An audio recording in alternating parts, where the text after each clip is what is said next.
₹370 biryani viral ಆಯ್ತು. ಇದಾದ್ಮೇಲೆ ಈಗ ಸೇಜಲ್ ಪವರ್ ಅವರ ಹೇಳಿಕೆ ಸಿಕ್ಕಾಪಟ್ಟೆ ವೈರಲ್ ಆಗ್ತಿದೆ. ಅಂದ್ರೆ ಒಂದು ಡೆತ್ ನ ಒಂದು ವೈದ್ಯಕೀಯ ವ್ಯಕ್ತಿ ಈ ರೀತಿಯಾಗಿ ಜೋಕ್ ಮಾಡ್ಬೋದಾ ಅನ್ನೋ ಪ್ರಶ್ನೆ ಕೂಡ ಶುರು ಆಗ್ತಾ ಇದೆ. ಏನು ಆಕ್ಚುಲ್ ಸೇಜಲ್ ಪವರ್ ಯಾರು? ಅವರು ವೈದ್ಯಕೀಯ ವಿದ್ಯಾರ್ಥಿ ಆಗಿದ್ರು ಕೂಡ ಯಾಕೆ ಅವರು ಒಂದು ಡೆತ್ ಬಾಡಿ ಮೇಲೆ ಈ ರೀತಿಯಾದಂತಹ ಕಮೆಂಟ್ ಮಾಡಿದ್ರು? ಇನ್ನು ಪ್ರಣೀತ್ ಮೋರ್ ಮೇಲೆ, ಹಾಗೆ ಸೇಜಲ್ ಪವರ್ ಮೇಲೆ, ಹಾಗೆ ಹಿಮಾಂಶು ಮೇಲೆ FIR ಕೂಡ ದಾಖಲಾಗಿದೆ. ಏನಿದು ವಿಷಯ ಅನ್ನೋದನ್ನ ತಿಳ್ಕೋಬೇಕು ಅಂದ್ರೆ ಕಂಪ್ಲೀಟ್ ವಿಡಿಯೋನ ನೋಡಿ. ಅದಕ್ಕೂ ಮುನ್ನ ನಾನು ಚಂದನ.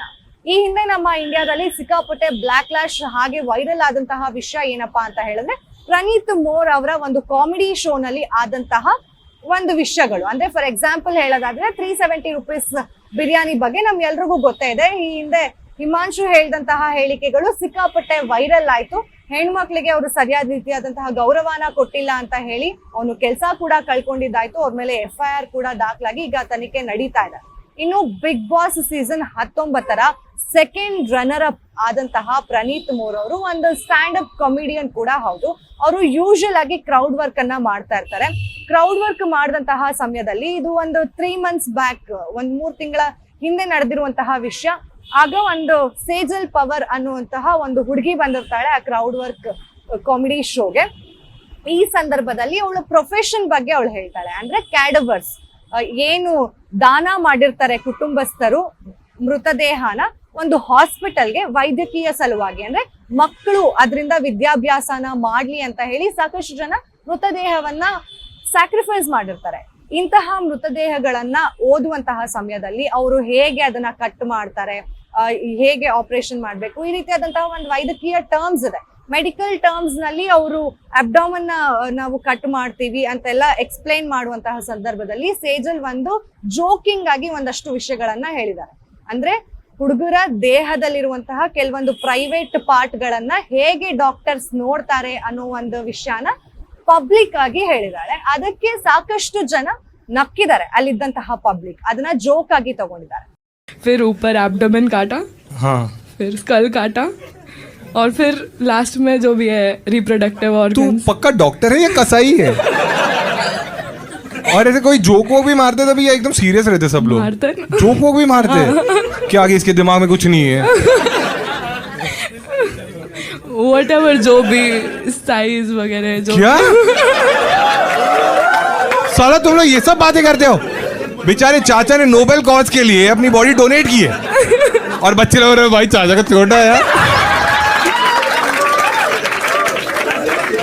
सेजल अब हम कैसे डोनेट करेंगे? हर रोज सोचेंगे हम, अरे नहीं कर सकता. ಆಗ ಅದೇನು ವೈರಲ್ ಆಗ್ಲಿಲ್ಲ ಅಷ್ಟಾಗಿ. ವೈರಲ್ ಆಯ್ತು ಅಂದ್ರೆ ಅವಳ ಇನ್ಸ್ಟಾಗ್ರಾಮಿಗೆ ಒಂದು ಏನಿಲ್ಲ ಅಂದ್ರೆ 200K ಅಂದ್ರೆ 200K ಸಬ್ಸ್ಕ್ರೈಬರ್ಸ್ ಜಾಸ್ತಿ ಆದ್ರು. ಅಂಡ್ ಕೆಲವೊಂದು ಪಾಡ್ಕಾಸ್ಟ್ ಗಳನ್ನ ಕೂಡ ಕೊಟ್ರು. ಅಷ್ಟು ಪಾಪ್ಯುಲಾರಿಟಿ ಆ ಒಂದೇ ಒಂದು ರೀಲ್ ಇಂದ ಬಂತು. ಆಗ ಏನು ಅನ್ನಿಸ್ಲಿಲ್ಲ ಜನಕ್ಕೆ. ಯಾವಾಗ 370 ಬಿರಿಯಾನಿ ಒಂದು ದೊಡ್ಡ ಮಟ್ಟದಲ್ಲಿ ವೈರಲ್ ಆಗ್ತಾ ಹೋಯ್ತು, ಬ್ಲಾಕ್ ಲ್ಯಾಶ್ ಆಗ್ತಾ ಹೋಯ್ತು ಪ್ರಣೀತ್ ಅವರಿಗೆ, ಆಗ ಸೇಜಲ್ ಅವರ ಕಾಂಟೆಂಟ್ ಕೂಡ ಅಷ್ಟೇ ಬ್ಲಾಕ್ ಲ್ಯಾಶ್ ಆಗೋದಕ್ಕೆ ಸ್ಟಾರ್ಟ್ ಆಯ್ತು.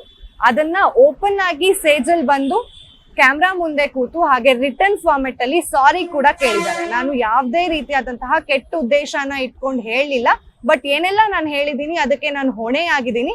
ನಾನು ಆ ರೀತಿ ಮಾತಾಡಬಾರ್ದಾಗಿತ್ತು, ನಾನು ಅದಕ್ಕೆ ಗೌರವ ಕೊಡಬೇಕಾಗಿತ್ತು ಅನ್ನೋ ಒಂದು ವಿಷಯನ ಹೇಳಿ ಸಾರಿ ಕೂಡ ಕೇಳಿದಾಳೆ.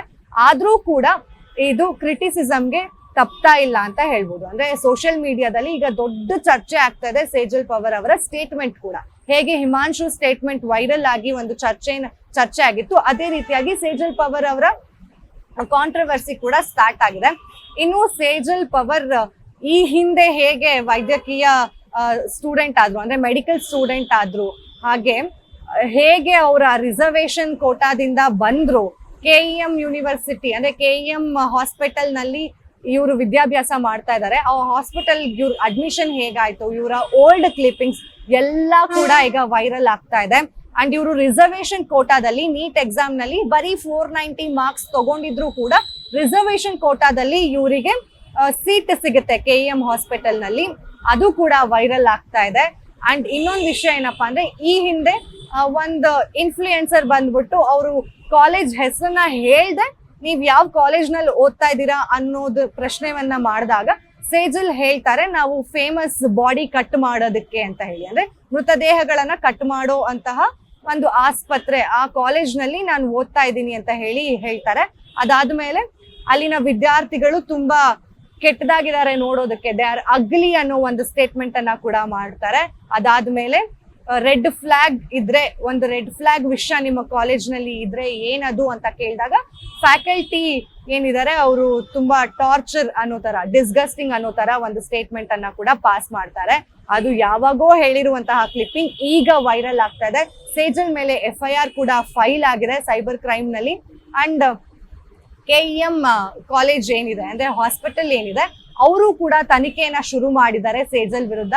ಅಂಡ್ ಯಾಕೆ ಅವರು ಈ ರೀತಿಯಾದಂತಹ ವಿಷಯಗಳನ್ನ ಪಬ್ಲಿಕ್ ಅಲ್ಲಿ ಹೇಳಿದ್ರು, ಅವರ ವರ್ಕ್ ಲೈಫ್ ಏನಾಗ್ಬೋದು, ಅಂಡ್ ಅವರು ಡಾಕ್ಟರ್ ಅಲ್ಲ, ಜಸ್ಟ್ ವಿದ್ಯಾರ್ಥಿನಿ ಅನ್ನೋ ಒಂದು ಕನ್ಫರ್ಮೇಶನ್ ನ ಕೂಡ KEM ಹಾಸ್ಪಿಟಲ್ ಈಗಾಗಲೇ ಕೊಟ್ಟಿದೆ.